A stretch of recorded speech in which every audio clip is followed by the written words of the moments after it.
Hello friends, how are you? Happy Thursday afternoon.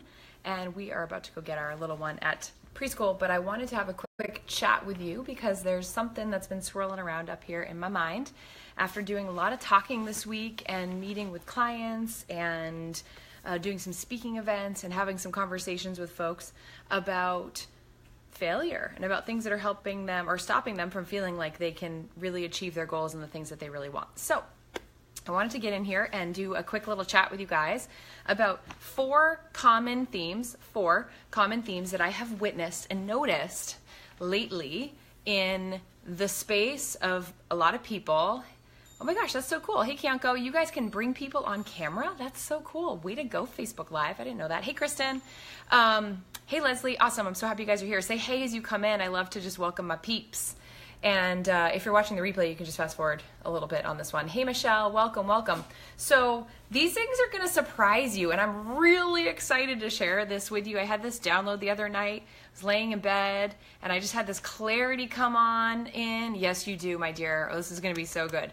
And this realization that if we can really clear the decks of these four things that I'm going to share with you guys tonight, it's going to be a massive game changer in your ability to achieve what it is you want to achieve and start taking that massive action that you want to take to get where you want to go, right? Because we've all got big dreams around here, right?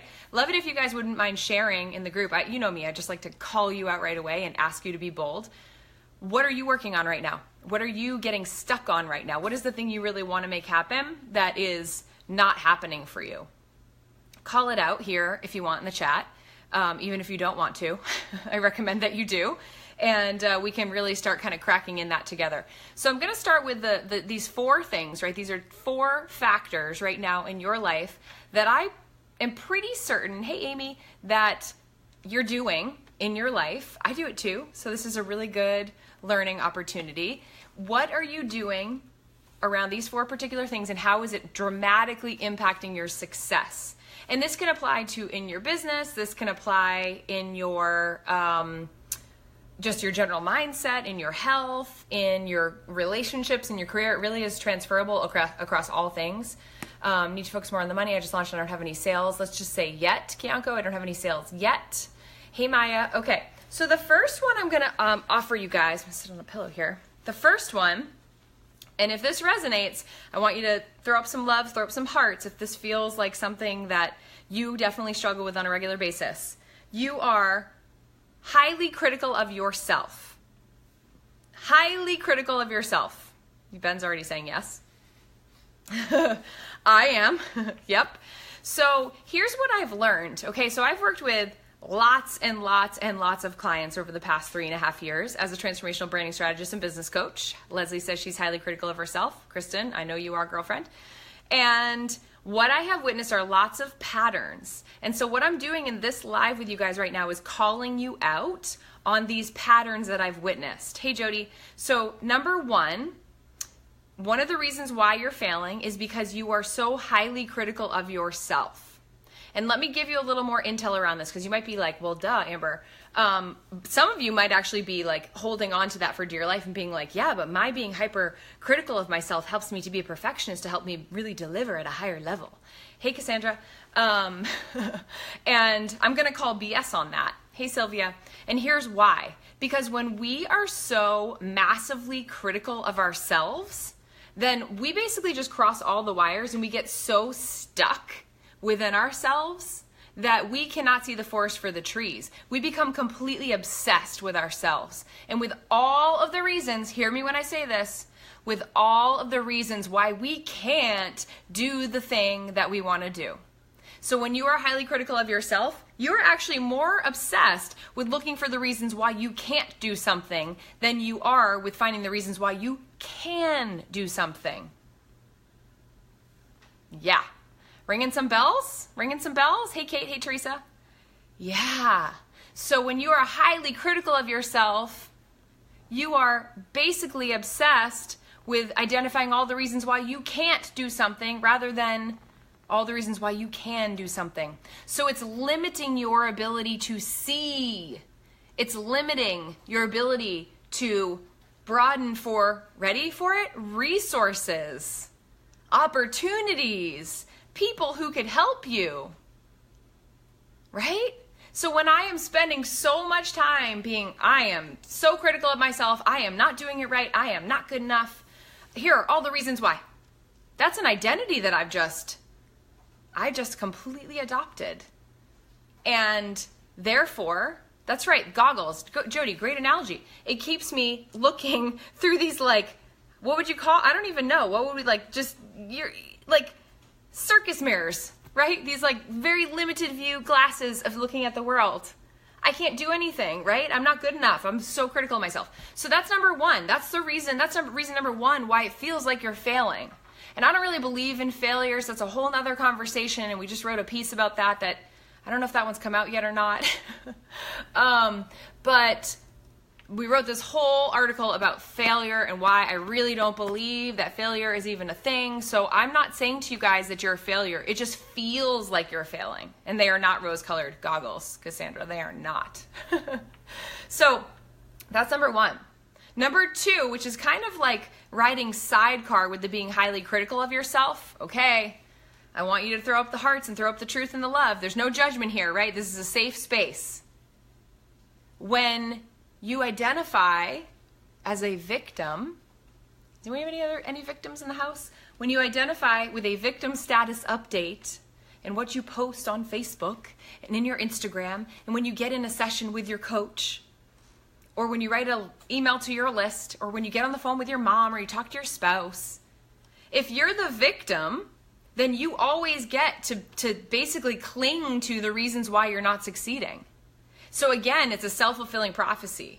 If I'm highly critical of myself and I'm a victim, well then failing and feeling like a failure is actually, it kind of like, it's par for the course, right? It all fits together. And so when I'm a victim, then I don't have to take any action because life is happening to me. I don't believe when I'm a victim that life is happening for me. I believe that life is happening to me. And I have all of this evidence then when I orient myself in that way to continue to perpetuate that victim status update. Is that ringing a bell for anybody, you guys? I mean, hey, we have all been guilty of doing both. Yes, exactly. And so here it is, you guys. Like those two things alone, I mean, that's like worth all the marbles. I don't even have to tell you the other two, right? I don't need to tell you the other two. When you are highly critical of yourself and when you identify as a victim, it's going to feel like you're failing all the time, and you're actually going to perpetuate that feeling of failure because you have now identified as someone who essentially lives in a state of dissatisfaction and not feeling like you are open to resources or to connections or to abundance and all those things. Yeah. So this is big, right? This is a big call out, you guys, and I want you to really take yourself serious on this. One of the things that I actually challenge people to do a lot is go back and look at your most recent social media posts, where there's like last 5 or 6 Facebook status updates, Instagram posts, whatever, and read what you wrote and read what you're talking about and look in there and see if any of this stuff is coming up. Because if it's coming up for the way that you're, just talking in your day-to-day language with the people that you hang out with the people you love, like if that's the way that you receive love is by being a victim, there's some adjustments to be made. There's some new energy to step into and to recognize that nothing is going to change until you do. That's just the truth, you guys, right? Change only happens because we get so uncomfortable feeling the way we felt that we have to change, right? So if I sat cross-legged, at some point in the day, I would have to change my position because my legs would be hurting. So my question to you guys as you're watching this today, on this like kind of like rugged feeling Thursday afternoon, is how uncomfortable are you? And if you have nestled yourself into this identification of being a victim or someone who's highly critical of themselves, well then you're not going to be that uncomfortable with it because it's just going to feel like a safe space to hang out in, even though it's not that fun, right? Yeah, great analogy, Sylvia. It's like the chained elephant, right? The little baby elephant who's got the stake, and then he literally can't, but then he grows into a giant elephant, and he still thinks he's chained down. So many of us are those baby elephants but now we're adults and we think that we're still chained. We think that someone else is holding the keys to our life, but the reality is that you hold the keys to your life. You're an adult now. You get to decide. And a big part of the things that I teach is really helping people to embrace their story, to understand their story, to acknowledge their story, to acknowledge the former versions of themselves, so that they can then translate into celebrating those versions of themselves down the path, connecting the dots. As Steve Jobs said, we cannot connect the dots of our lives looking forward. We can only do it looking back. And when we do that, when we look back and connect those dots moving, flashing forward, it gives us so much more information and data. And it helps us to break free from those patterns that I just identified for you guys that just joined us here. Number one, it feels like you're failing because you are super critical of yourself. In everything that you do, you can never win. So of course you're going to feel like you're failing.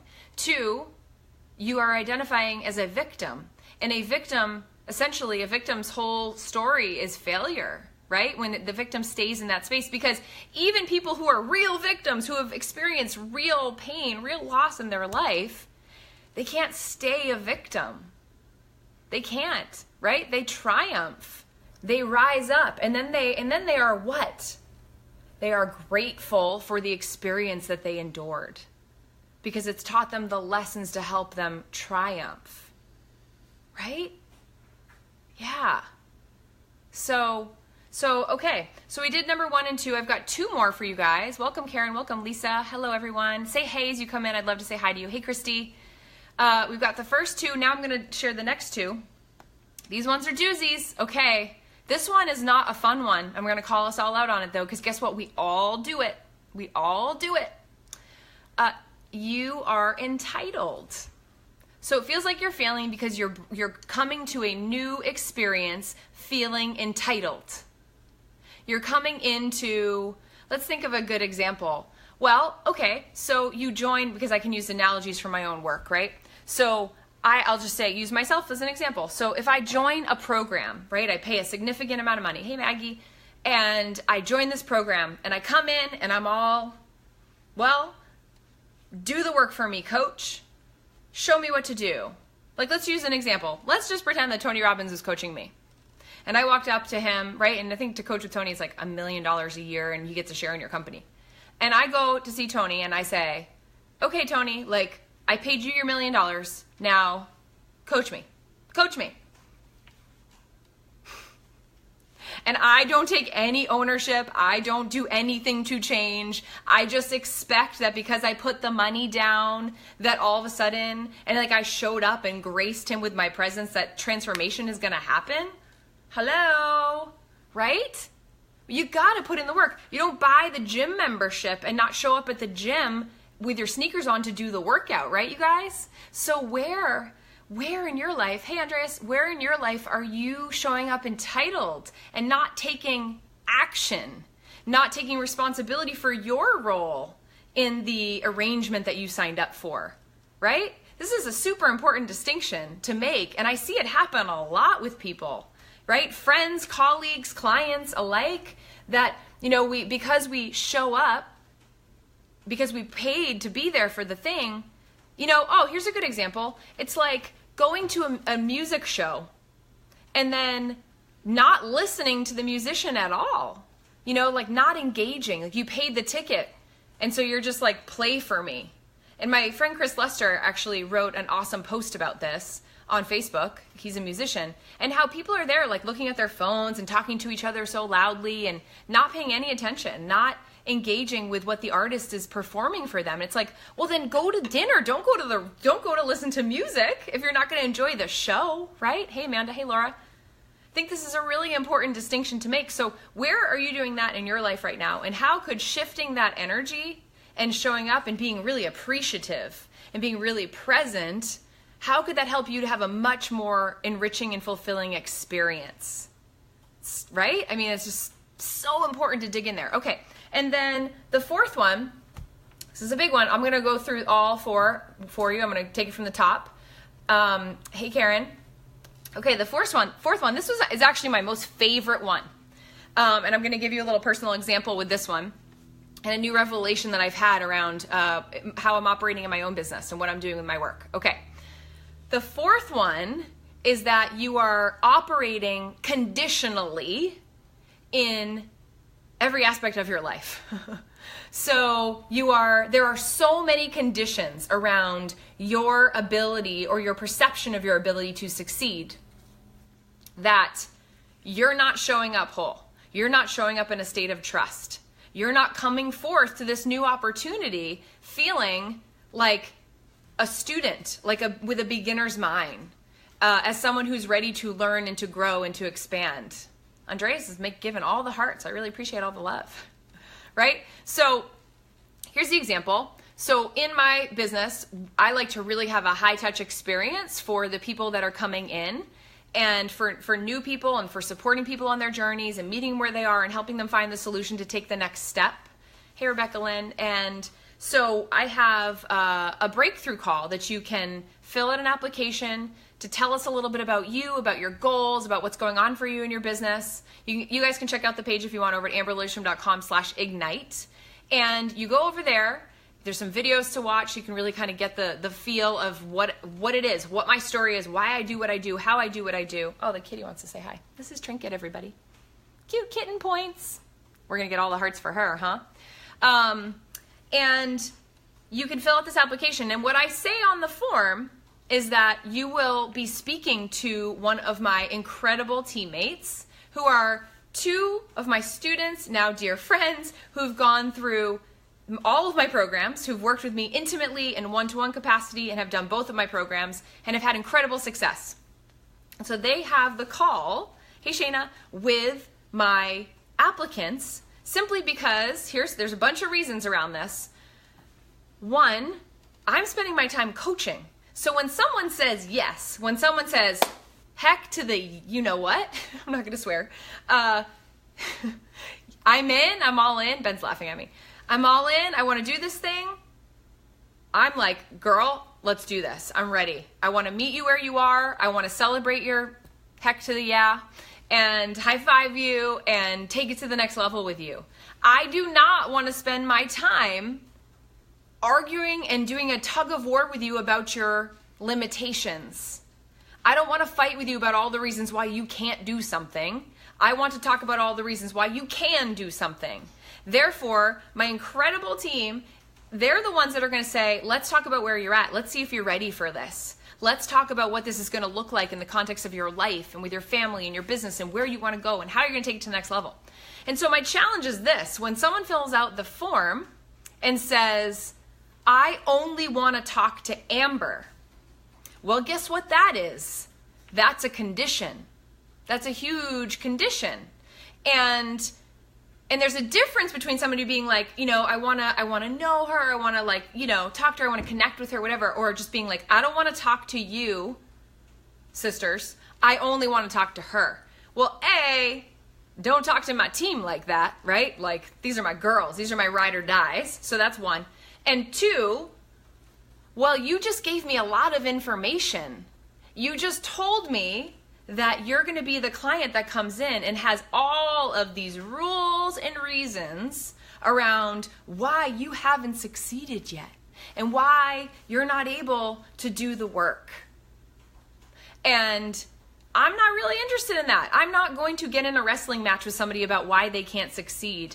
I'm interested in helping skyrocket your success. I'm interested in you coming in and telling me about your vision on fire and getting super excited and geeking out with you and saying, okay, here's how we're going to do it. Let's do this. Let's come up with a plan, right? You got to bring the energy. I'm going to meet you and I'm going to match you and we're going to rise. We're just going to take it to the next level, like rocket ship status, because that's how I roll. I'm a high energy kind of person. Hey, Crystal. Hey, Shayna. And when you come in and you have, listen, it's okay to have fear and it's important to lean on your coach to help work through those fears. But here's the condition around that. If you're coming in and I can tell that you don't trust yourself, well, that means for certain you're never going to trust me to coach you and to support you, right? And so that's a huge, huge distinction that we are looking for and that we are helping people with. We are helping them. We are reflecting to them. We are loving them in that space. We're helping them really honor that and move through it. Because here's the thing, right? Why do we change? Because we get too uncomfortable with the way things are.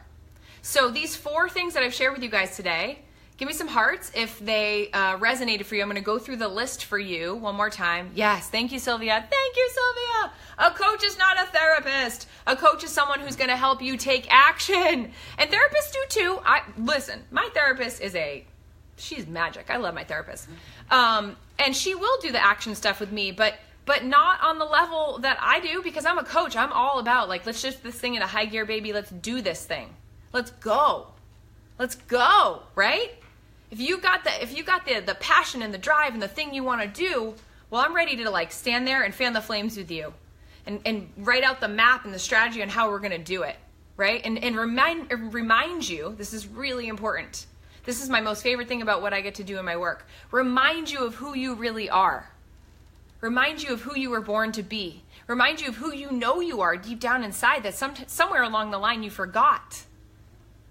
And the reason that you are being called to the work that you're doing, friends, is because it is your path. It is your way of being of greatest service, of making the biggest impact on this planet. Yeah, Maggie, right, exactly. So I encourage you to really challenge that back from what you've learned here today, because I've had to really do that, and that is an act of love for me. And honestly, thank you, Maggie.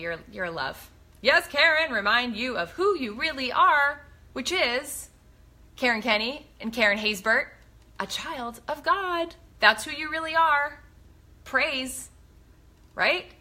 It's what it is. It's the truth. Yeah, and God can mean whatever it means to you, but that's what it means. You guys, you are all infinite, incredible, expansive, amazing people with big work to do here. So let's stop wasting so much time feeling like failures, feeling like we're not doing it right, coming up with all these bloody excuses about why we cannot have the success that has been instilled in us. I was listening to an awesome sermon last night by this guy, Tim Story, who I love. You guys have to listen to him if you have not heard of him before. He's talking about how God is the potter and we are the clay, right? And he's refining us and perfecting us and shaping us, and we are the ones that, we have to listen. We have to listen. It's already within you guys. You already know. So honor it. So let's go back to the top on this list. One of the reasons why it feels like you're failing all the time is because you're so hypercritical of yourself. And when you're hypercritical of yourself, then it becomes a self-fulfilling prophecy that you're not doing it right. You're focused more on the reasons why you can't do something rather than the reasons why you can do something. Hey, Peter, you're more focused on why you can't rather than why you can. Number 2, you've identified as a victim. And when you identify as a victim, when you own that victim status update, as I like to call it, #victim, then that also becomes a self-fulfilling prophecy. And ultimately, your life is going to unfurl and unfold to support that. It's the way you speak. It's the way you talk to your spouse. It's the way that you post things on Facebook. When you look at your posts, the last couple, you might notice a little bit of a trend of the things that you're highlighting. And maybe you're highlighting things in the news that are like the easiest thing to reach for around why you're a victim today, right? Interesting. The third is that you feel entitled. And so you're like, what are you going to do for me, right? Instead of saying, wow, I'm so appreciative of this opportunity, and entering in with a beginner mind, and entering in with the opportunity to see things with new eyes, and stepping in with an open perspective rather than a closed one that, again, perpetuates the hypercritical victim perfectionist status, all of these things, right? Because ultimately, that stuff has to get uncomfortable at some point in time. And when it gets uncomfortable, that's when you, let me hear it. I wish you guys could talk. I wish this wasn't just typing.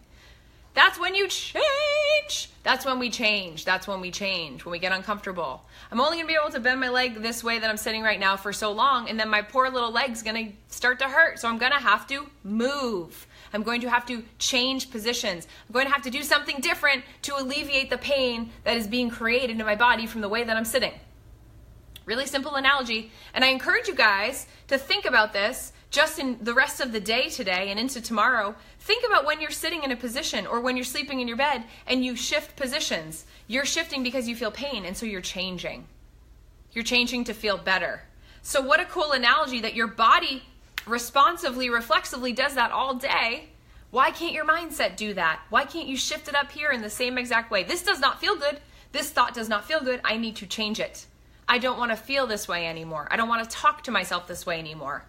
I want to feel like I'm opening the floodgates to create more of what it is I really want.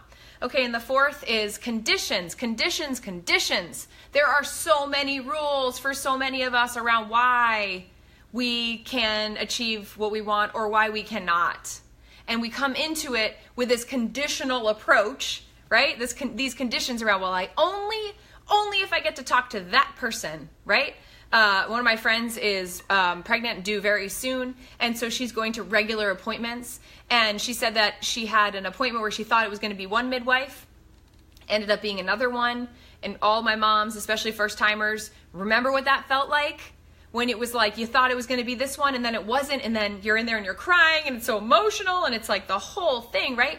And what she shared in that story was that it ended up being, she hadn't known this one yet, but she was so grateful because the one that she got ended up being the one that was much more sympathetic, and she really needed that kind of empathy and love on that particular day, whereas the other one was a little more old school, a little more traditional, and a little more rigid.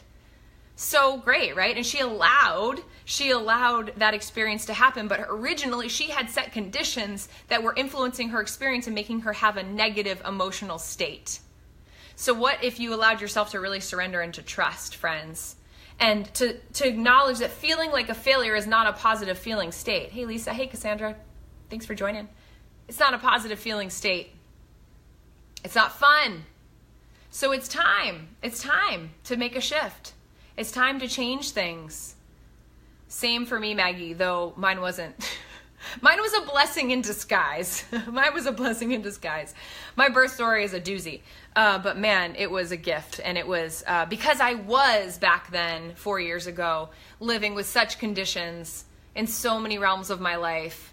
Man, God had to lie me down on an operating room table and take my breath away so that I would wake up. Truly, truly, truly. Whew. Okay.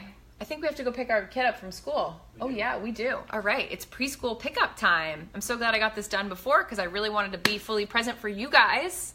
Thank you, Andreas. I appreciate your enthusiasm and your support and your love. You guys can find me over at amberlilyestrom.com. And as I said, I'm a transformational branding strategist, business coach, but really, a soul whisperer, a truth teller, and someone's just going to shine the light. Hey, Emerald. Mrs. Oklahoma in the house. I'm going to shine the light on you and your brilliance and your strengths and your gifts, and I'm going to help you step into them. I'm going to help you build a business, a brand, just a life that is one of upliftment, of success, of joy, of truth, of connection, of all of those really good things. So I'd love to help you if I can on your journey. Karen, thank you. I love you, beauty. Hey, Janine. Oh, you got to watch the replay, sister. You're going to love this one. All right, friends, if I can help, amberlilyestrom.com, hit me up. Head to amberlilyestrom.com/breakthrough. My sweet husband put the link right there, and check that out. Let us know how we can support you on your journey. Stop waiting. Start doing. You can do this. Stop being so critical. Let the conditions roll and start having some fun in your life. I love you guys. Heidi, I love you. Hey, Julie, love you too. Mwah, mwah, mwah. Love you, Sylvia. I'll talk to you guys later.